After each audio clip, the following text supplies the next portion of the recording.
ختم نبوت کا معنی ہے نبیوں کا سلسلہ ختم ہو جانا، یعنی حضرت آدم علیہ السلام سے لے کر اللہ کے رسول صلی اللہ علیہ وسلم تک یکے بعد دیگرے انبیاء آتے رہے، لیکن اللہ کے رسول صلی اللہ علیہ وسلم کے آنے سے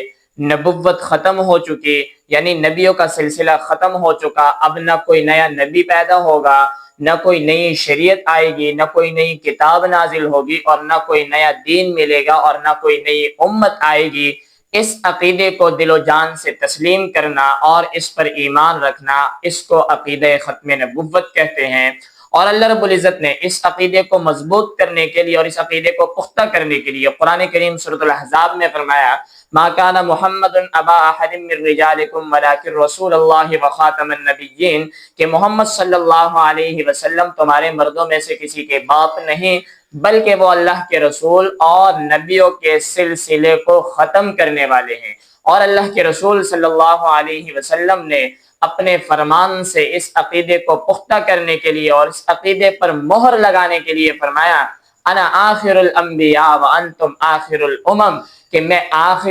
انبیاء میں سب سے آخری ہوں اور تم امتوں میں سب سے آخری ہو۔ گویا کہ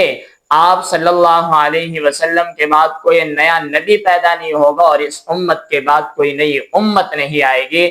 اس عقیدے کو شریعت کی اصطلاح میں عقیدہ ختم نبوت کہا جاتا ہے۔ چلو